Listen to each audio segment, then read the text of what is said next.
Have you ever wondered what would happen if there were only two people left on Earth?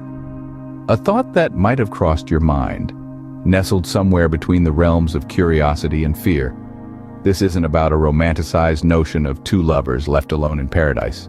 No, this is about survival, about the stark reality of what it means to be the last two humans in existence. Imagine for a moment the immediate needs that become paramount: food, shelter, warmth. These are the essentials, the bare necessities for survival. The grocery stores, once teeming with an abundance of produce, are now desolate wastelands. The homes that once echoed with the laughter of families are now silent, save for the footfalls of the two survivors. Every bite of food, every sip of water, every moment of sleep becomes a luxury, a precious commodity to be savored. Yet, there's more than just the physical needs to consider. What about the psychological impact? The crushing weight of loneliness that would descend upon the two survivors. The absence of voices, of human connection, could drive one to the brink of despair. But in this desolation, there's also a glimmer of hope. The two survivors are not alone. They have each other. Human beings by nature are social creatures. We thrive on interaction, on the sense of community, of belonging. Stripped of the familiar comfort of society, the two survivors would have to build their own microcosm of community. They would need to rely on each other, not just for physical survival, but to keep the darkness of solitude at bay. Their survival would depend on their ability to cooperate, to form a bond of mutual dependency.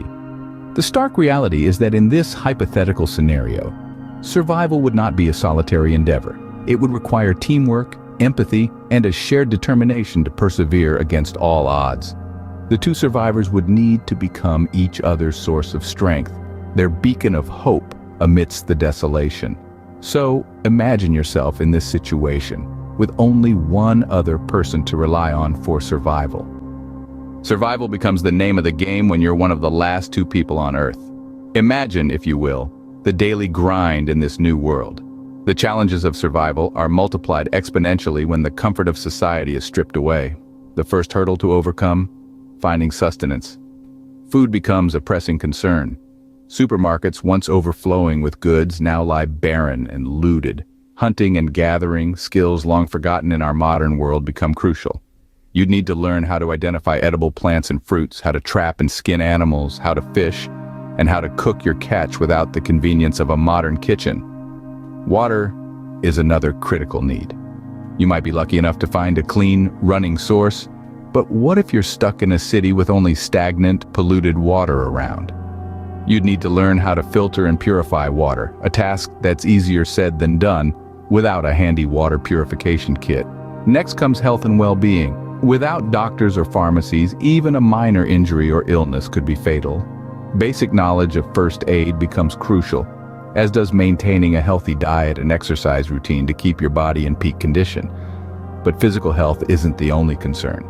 The mental toll of such an existence would be immense. Loneliness and despair could easily creep in, threatening to overwhelm even the strongest minds. The burden of being one of the last humans, the weight of all the memories of a world that no longer exists, could be crushing. You'd need to find ways to keep hope alive, to find joy in the small things, to maintain a sense of purpose in spite of the bleak circumstances. And lastly, the element of cooperation becomes key. The other person becomes your partner in survival, your confidant, your only source of human contact. You'd need to learn to work together, to trust each other, to rely on each other. The struggle for survival becomes a shared responsibility, a bond that ties the two survivors together. In the face of adversity, the human spirit reveals its true strength. It's a statement that carries weight, a testament to the resilience and fortitude that humans inherently possess. With only two people left on Earth, this resilience would be put to the ultimate test. But the potential for innovation, hope, and sheer willpower might surprise us. Imagine the circumstances. Two individuals, the last of their kind, faced with the daunting task of survival. Yet within this hardship there lies an opportunity to innovate, to adapt, and to overcome. In the face of such adversity, the human spirit has a unique ability to tap into a well of creativity and resourcefulness that can be truly astounding. Take, for instance, the historical accounts of survivors stranded in remote locations. There's the tale of Ernest Shackleton, whose Antarctic expedition went awry in the early 20th century. Despite being stranded in one of the harshest environments on Earth, Shackleton and his crew displayed an extraordinary level of ingenuity and perseverance. They fashioned survival equipment from their wrecked ship, hunted for food, and navigated treacherous terrain, all the while maintaining a spirit of camaraderie and hope. Or consider the story of Julian Kepke, the sole survivor of a plane crash in the Peruvian jungle in the 1970s. Despite her injuries and the perilous environment, she managed to trek through the jungle for 10 days until she found help. Her survival wasn't just a matter of luck. It was a testament to her resourcefulness, her determination, and her unwavering belief in the possibility of rescue. These stories and countless others highlight a profound truth about the human condition. We are, at our core, survivors. We are innovators. We are beings of hope and resilience. Faced with the unthinkable scenario of being the last two people on Earth, it's this spirit that would guide us, inspire us, and ultimately ensure our survival. Even in the direst of circumstances, the human spirit can find a way to thrive. It's not just a statement of hope. It's a declaration of our inherent strength, our capacity for resilience, and our unwavering will to endure. With the world as their oyster, the last two survivors have the unique opportunity to start anew. Imagine the possibilities of rebuilding from scratch. A world with no pre-established societal norms, no ingrained biases, no preset rules. It's a daunting task, sure, but also a liberating one. It's a chance to redefine what society could be, to create a world that reflects the best of humanity. But let's not be naive. Rebuilding won't be easy. The challenges will be manifold.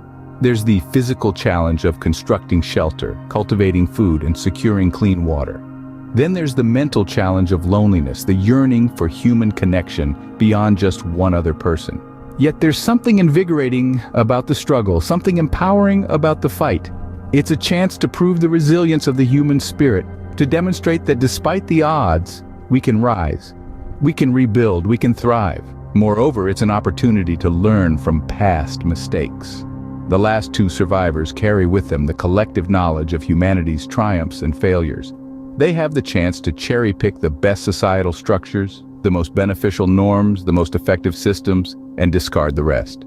They can construct a society that is kinder, fairer, more equitable. And let's not forget about the freedom. The last two survivors have the liberty to create their own norms, to decide for themselves what is right and what is wrong. They can establish a society that values individuality and freedom, that encourages creativity and innovation. It's a chance to break away from the constraints of the past, to imagine a world that is truly their own. But most importantly, it's a chance for hope. Hope that despite the desolation, despite the solitude, despite the odds, humanity can start afresh. Hope that the last two people can create a world that is better, that is kinder, that is more just. Being the last two people on Earth might just be the fresh start humanity needs.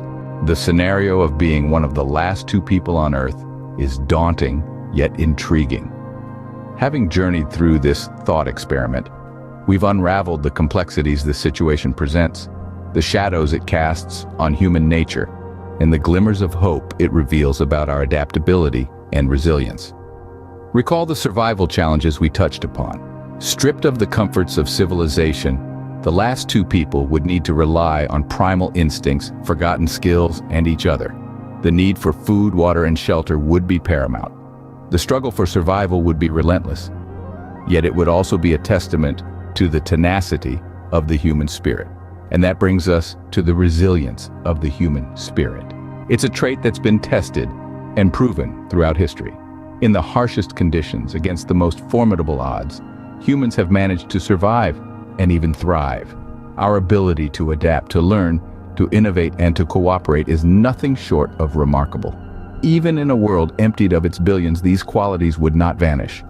They would be the beacon guiding the last two through the darkness. Lastly, we pondered the hope of rebuilding. It's an ambitious thought given the scenario, but hope is a powerful motivator. The last two people would carry the weight of humanity's legacy, and with it, the potential to start anew. They would become the architects of a new world, built on the ruins of the old, and shaped by the lessons learned from the past. So let's reflect on this scenario. It's a mirror held up to our nature, our strengths, and our vulnerabilities. It reveals our capacity to adapt and survive. to hold on to hope, and to rebuild from ashes. While we hope this remains a hypothetical scenario, it's a thought-provoking exploration of humanity's resilience and potential. Let it serve as a reminder of our shared human experience and the extraordinary journey we're all a part of.